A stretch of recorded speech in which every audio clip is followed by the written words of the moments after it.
So I want you to picture something with me. Over the last roughly 2,000 years, billions of people have lived and died within the Christian tradition. Right.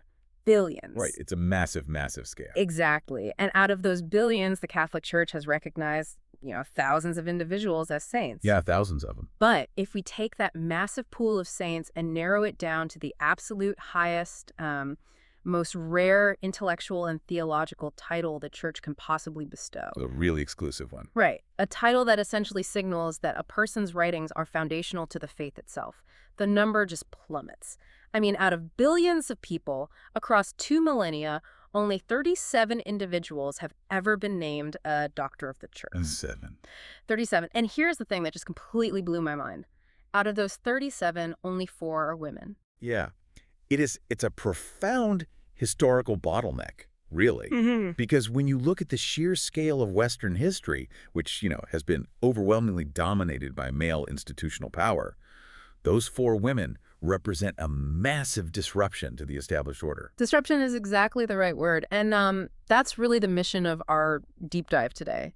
We're looking at these 4 women who had no armies, no formal academic degrees, and absolutely zero institutional authority. Right. None. And yet they somehow managed to hack this profoundly male-dominated system and fundamentally alter the course of Western spiritual thought. They absolutely did. Yeah. But, to understand the mechanics of how they actually did this, we probably need to clarify what a doctor of the church even is. Yeah, let's define that. Because I think for a lot of people, the word doctor immediately conjures up like a PhD. Right. Or a medical license. Yeah, or somebody defending a massive dissertation in front of some university committee. Or maybe on the flip side, we just view it as a lifetime achievement award. Like a ceremonial gold watch for being a really inspiring historical figure. Exactly, but it's not that, is it? No, it's neither of those things. The title actually designates universal and permanent doctrinal value.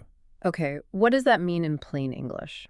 It means the institution has formally conceded that you cannot fully understand the depths of the religion without engaging with this specific person's intellect. Wow. Yeah. It's a declaration that their teachings, they illuminate the faith in a way that just transcends their specific era. They aren't just admired, they are structurally essential. Structurally essential. I love that phrasing. But wait, let me play the skeptic for just a second here. Go for it. If we look at the historical timeline, the institutions making these declarations were run entirely by men, right? Popes, bishops, Vatican theologians. Exclusively men. So usually, to get that level of permanent recognition in a massive bureaucracy like that, you have to climb the corporate religious ladder. Right, you have to play the game. Yeah, you have to be a bishop writing encyclicals, or, a highly placed university theologian like Thomas Aquinas. But none of these 4 women fit that profile at all. They don't. And that's really the tension at the center of all their stories. Because for centuries, the assumption was that the masters of spiritual theology had to be men surrounded by vast libraries, writing in academic Latin. Which these women mostly weren't doing. Exactly. These 4 women subverted all of that by proving that undeniable influence actually comes from psychological and spiritual depth rather than formal, bureaucratic authority. Right.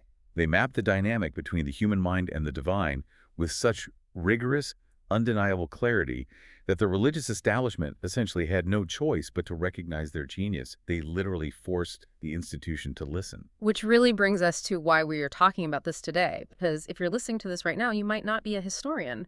You might not be a theologian or even remotely religious, honestly. But the mechanisms these women use to navigate immense suffering and political chaos and psychological turmoil, they are incredibly relevant to all of us.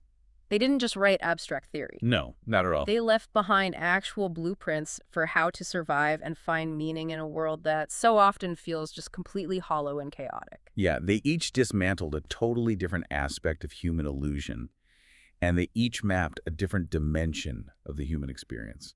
So let's start with the first dimension, which is the architecture of the human mind. We are going to travel to 16th century Spain to meet St. Teresa of Ávila. Oh, Teresa's fascinating. She really is. But to understand her, we have to look at the environment she was surviving in. The 1500s are not a calm time for introspection. No, it's a terrifying time. Yeah, you have the Protestant Reformation tearing Europe apart, brutal religious wars, the colonization of the Americas, and in Spain specifically, you have the terrifying reality of the Spanish Inquisition. And the Inquisition is crucial context here.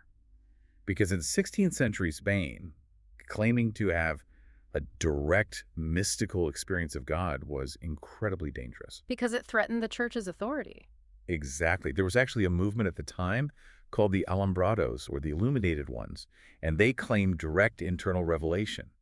And the Inquisition actively hunted them down. They imprisoned them, and they even burned some at the stake, because unmediated spiritual experience was seen as a massive threat to the institutional control of the church. So Teresa, who is a woman experiencing these profound, unexplainable internal spiritual phenomena, is essentially walking a tightrope over a fire. Literally. If she says the wrong thing, or if she describes her inner life the wrong way, she could be killed. That is exactly the stake she was facing. Yeah. And this is where her sheer intellectual brilliance really comes in. Because to protect herself and to explain what was happening in her own mind to her confessors, she had to systematize the spiritual experience. She had to make it logical. Right.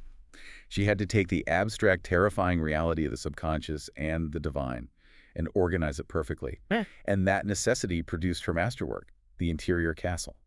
And the metaphor of the interior castle is just brilliant. She tells her readers to imagine the human soul as a single massive diamond or a crystal shaped like a sprawling castle. Yeah. But it's not just a standard medieval fortress. It is a complex, concentric labyrinth. And God dwells in the absolute center, the innermost room. But to get there, you can't just parachute in. You have to walk through the outer rooms. And she is brutally honest about what actually lives in those outer rooms. Oh, yeah. She describes the outer moat in the first few rooms as being filled with venomous reptiles and blinding fog. Right, which is such a visceral image. It is. And historically, she's talking about worldly attachments, but psychologically, she's describing the chaotic, defensive layers of the human ego. She's basically charting the subconscious long before Freud even existed. Yeah, if we look at this through a modern lens, she's practically describing the foundation of cognitive behavioral therapy, or the process of unpacking complex trauma. Exactly. Because when you first sit in silence and try to look inward, you don't instantly find peace. That's a myth. Right, you find chaos. You find your anxieties, you find your compulsive distractions, the memories you've suppressed. The reptiles she talks about are those defensive mechanisms that bite you when you try to get quiet. And she warns that most people get terrified by those reptiles. They get bit once, and they immediately run back outside to the safety of external distractions. Which is so human. It is. But the intellectual rigor of the interior castle is that Teresa provides a specific, step-by-step psychological roadmap for how to survive the terror of your own mind. As you move into the middle mansions, the reptiles start to disappear. But you encounter a new crisis, which is total spiritual dryness. Like an emptiness. Yeah, a profound emptiness.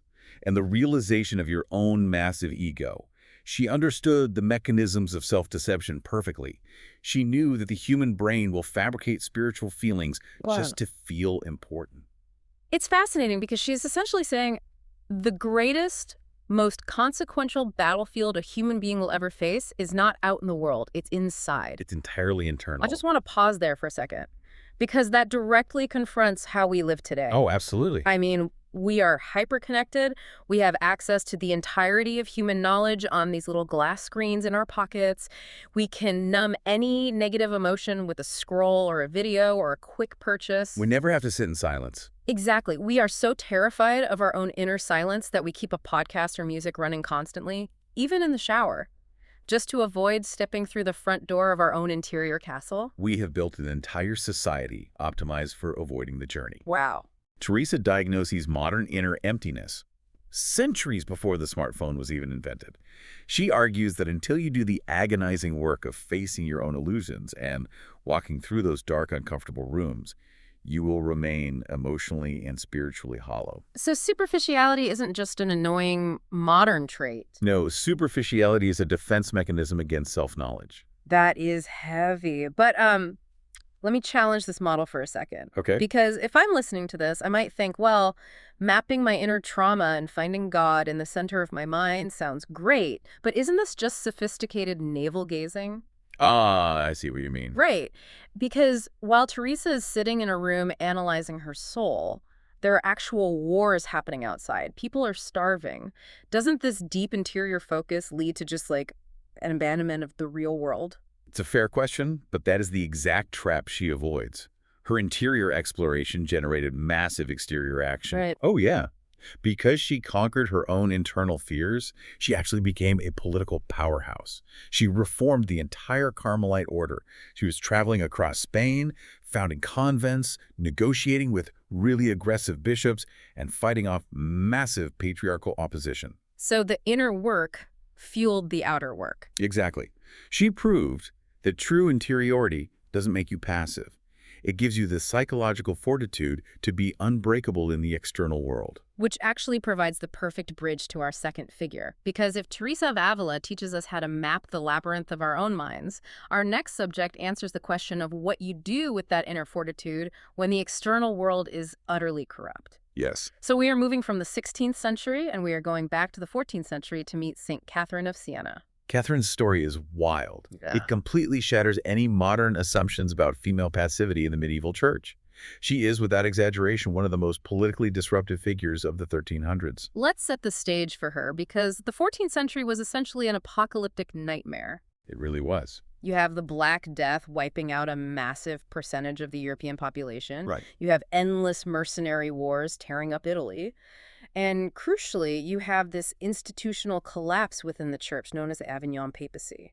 Can you explain why that specific crisis was so deeply damaging? Yeah, the Avignon papacy is really the key to understanding Catherine's historical impact. So for roughly 70 years, the popes actually abandoned Rome and moved the papal court to Avignon in France. Which was a huge deal back then. It was a disaster. The papacy became heavily influenced by the French monarchy.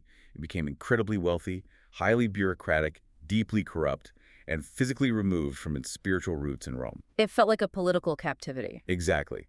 To the average European believer at the time, the moral authority of the church was completely bankrupt. And into this massive geopolitical and spiritual crisis steps Catherine. And her background is, it's just so unlikely. She is the 23rd child of a wool dyer in Siena. 23rd child. Yeah. Think about that. Right. She has absolutely zero formal academic training.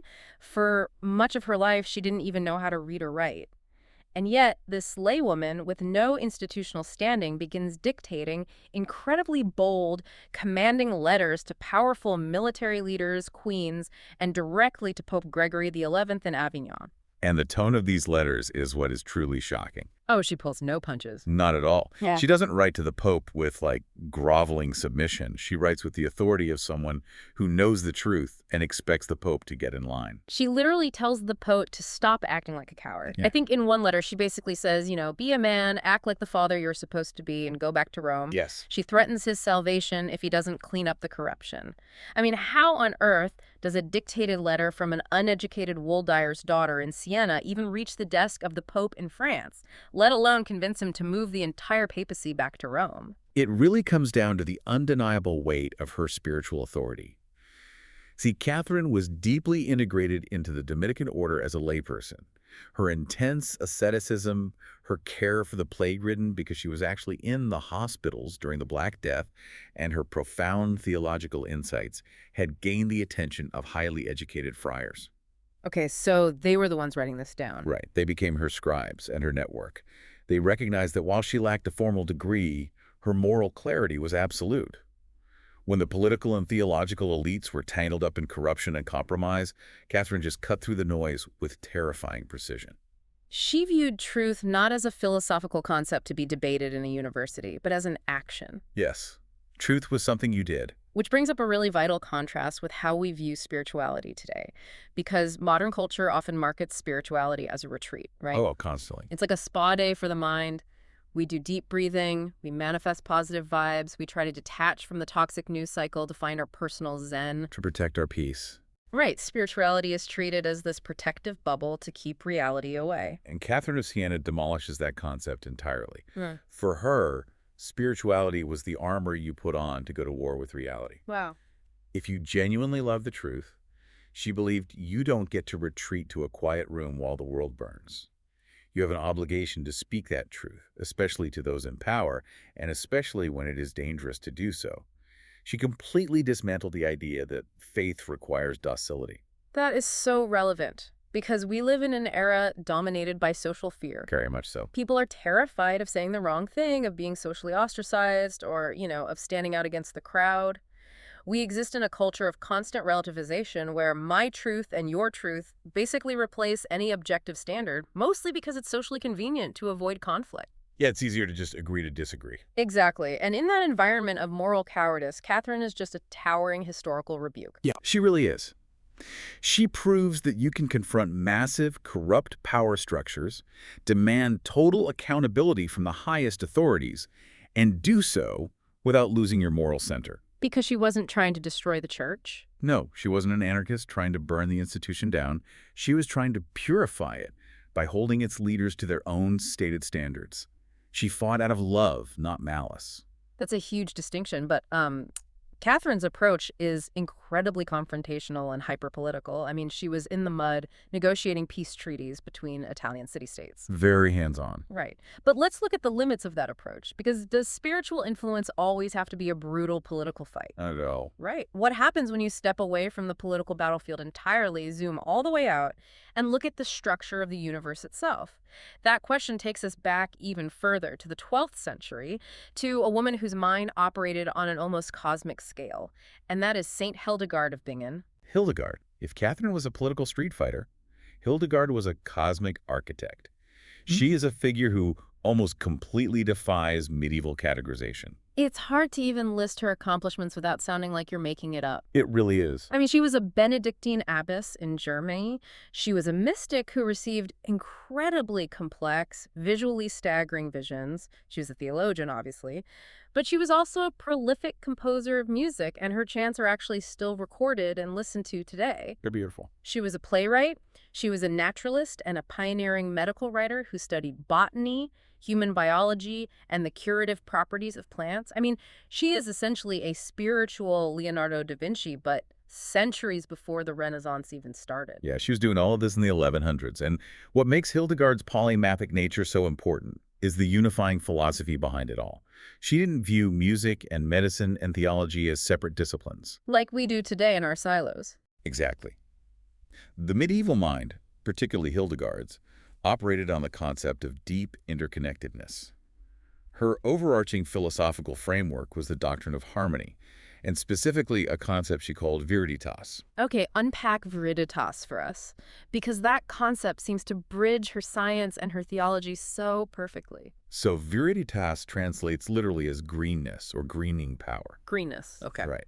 But Hildegard used it to describe the divine life force, the vitality and the moisture that God breathes into all creation. Oh, that's beautiful. It really is. You see viriditas in the literal greening of a plant in the spring, sure, but she also saw it in the spiritual vitality of a human soul and physical health of the human body. When a person is living in alignment with God and nature, they are full of viriditas. They are green and alive. And when they aren't? When they sin, or when they fall out of harmony with the cosmos, they experience a drying up of spiritual and physical withering. So she is directly linking moral and spiritual corruption to physical disease. Yes. It sounds remarkably close to modern holistic health concepts, but grounded in a massive theological framework instead of just wellness trends. Exactly. But she goes beyond just saying, stress makes you sick. She mapped how the physical universe, the human body, and the spiritual realm actually interact. And we see this brilliantly in her music. How so? Well, Hildegard composed music with incredibly wide vocal ranges and massive leaps and intervals.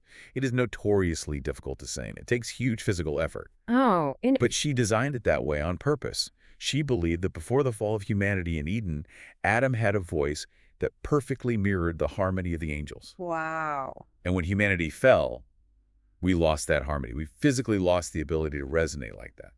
So for Hildegard, singing her chants wasn't just artistic expression. It was a physical, bodily discipline meant to stretch the human vocal cords and literally vibrate the body back into its original divine alignment. That is wild. So the music is literally a physical medicine to cure a spiritual disease. Yes. She united deep contemplation, artistic expression, and biological observation into a single, cohesive worldview. She didn't see science and faith at war.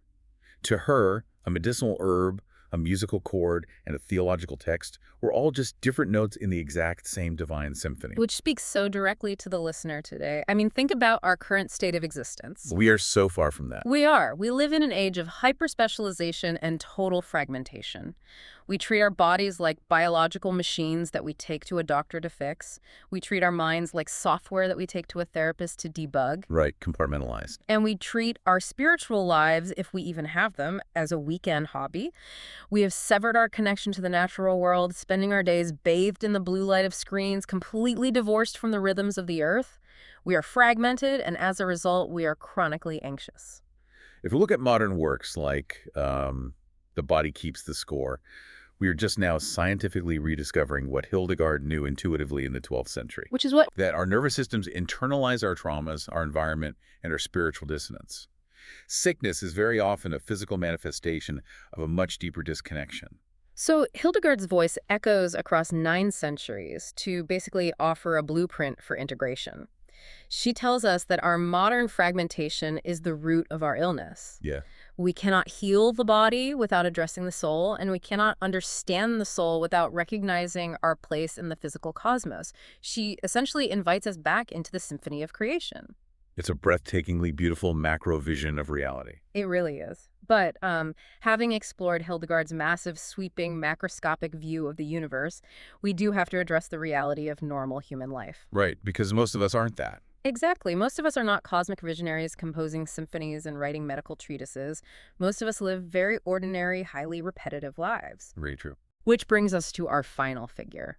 We are going to zoom all the way in, past the cosmos, past the popes and kings, down to the absolute smallest, most hidden, microscopic level of everyday existence.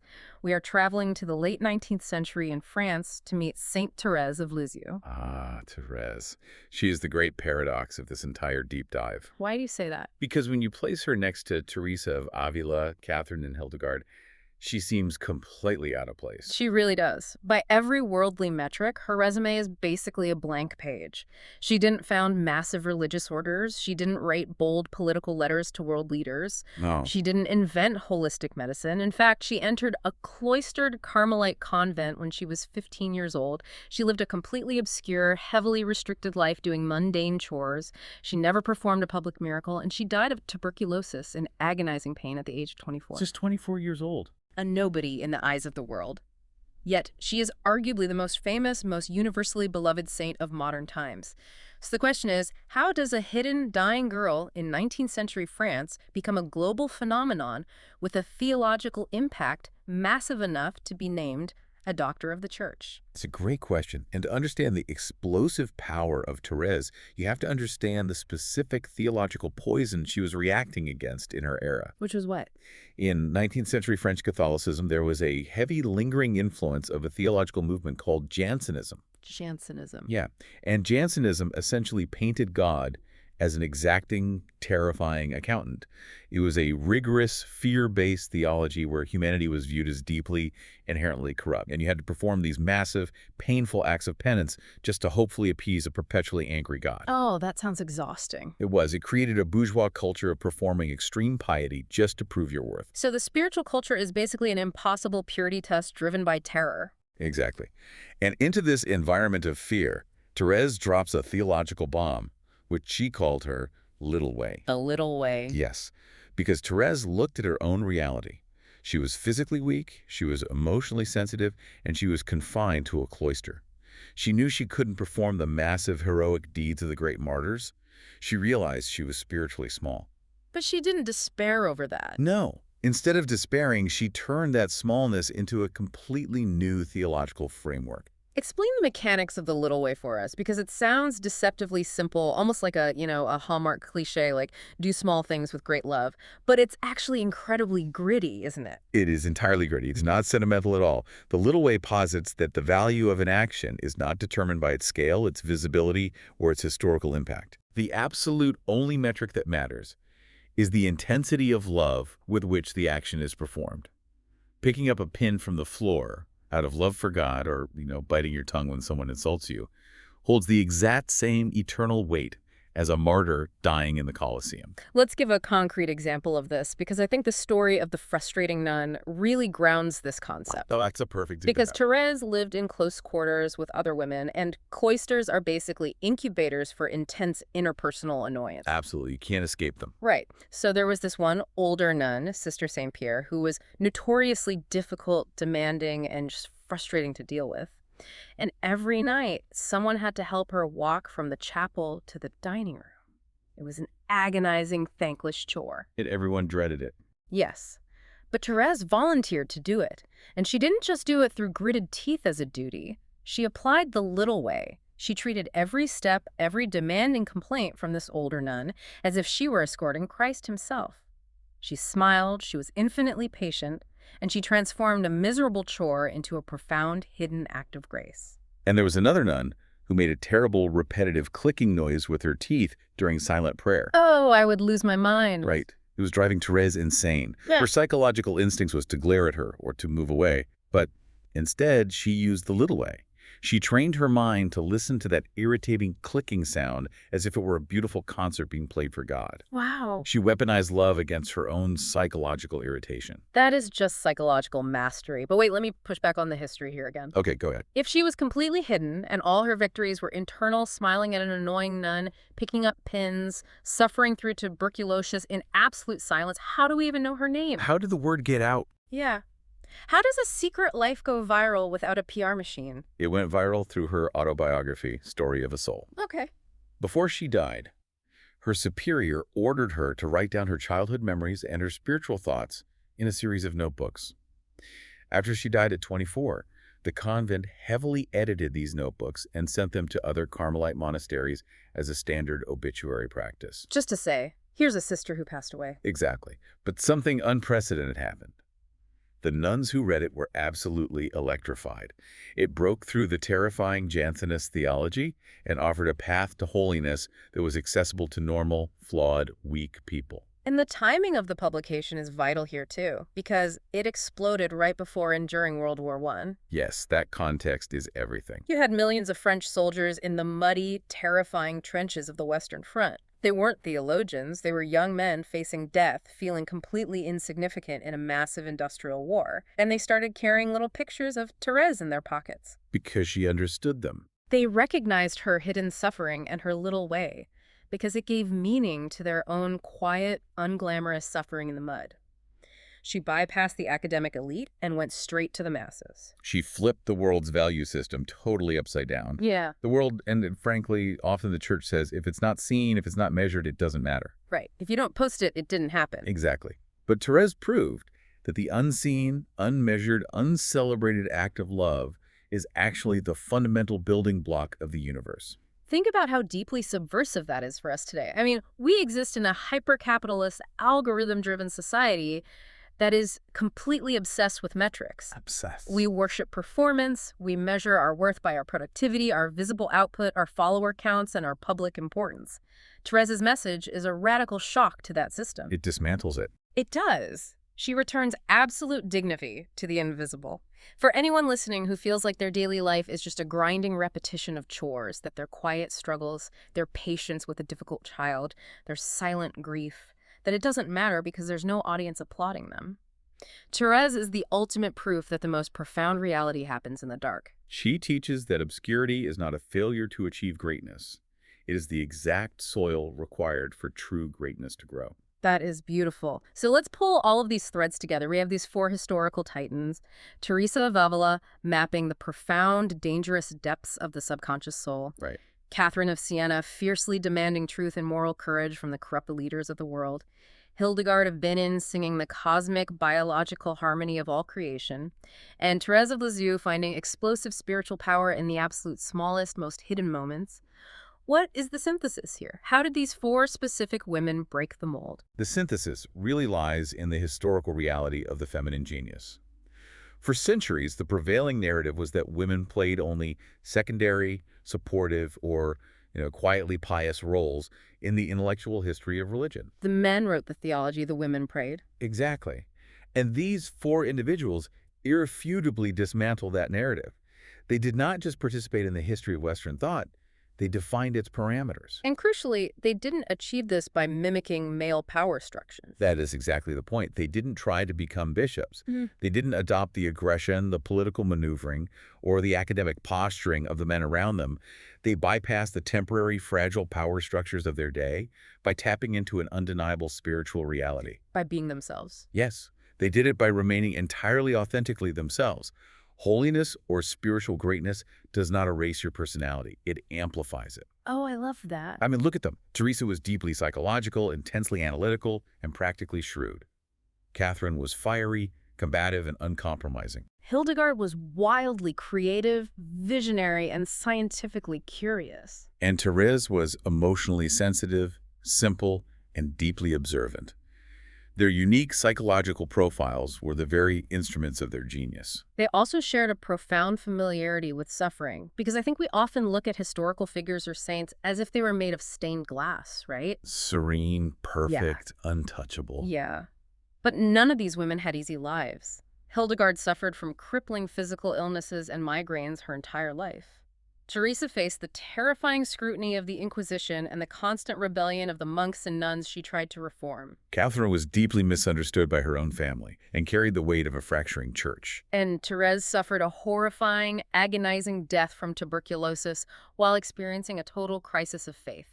A thick darkness where she felt heaven was completely empty. Their teachings are permanent precisely because they were forged in that darkness. They didn't offer cheap platitudes. They offered survival manuals. Which brings us to the ultimate lesson for the listener today. What do we take away from these four women? They prove, against all modern assumptions, that rigorous intellect and profound faith are not enemies. No, they go hand in hand. They prove that true spiritual depth does not equal docile weakness. It is the source of unbreakable strength. They prove that a well-ordered internal life is the only way to survive a chaotic external world. And most importantly, they teach us that the metrics we use to measure a successful, impactful life are almost certainly wrong. So as we close this deep dive, I want to leave you with a provocative thought to carry with you today. We spend so much of our time stressing over scale. We want to be seen, we want to be impactful, we want to fix the massive, insurmountable problems of the world, and we exhaust ourselves trying to meet those external metrics. It burns us out. But these four women changed the entire course of human history by completely ignoring those metrics. They focused on the depth of their own souls, the courage of their immediate words, the harmony of their environment, and the love in their smallest actions. That's where the real power is. So, wait, let's really think about this. Look at your own life right now. What hidden, seemingly insignificant part of your day, that quiet struggle, that unseen act of patience, that silent internal journey you are afraid to begin, might actually be the very thing that echoes into eternity? How can you begin to build your own interior castle today instead of constantly worrying about the empire outside? It is a profound shift in perspective, and it really requires the courage to be quiet. It really does. If you found value in this deep dive, I want to invite you to leave a comment below. Tell us which of these four women, Teresa's internal mapping, Catherine's fierce courage, Hildegard's cosmic harmony, or Therese's hidden little way resonated most deeply with the specific season of life you are walking through right now. And please, share this with someone you know who is desperately seeking intellectual and spiritual depth in a world that so often feels incredibly shallow. In a world constantly screaming for your attention, remember... Wait, no, let me just say it like this. In a world constantly screaming for your attention, remember, true legacy is built in the silence.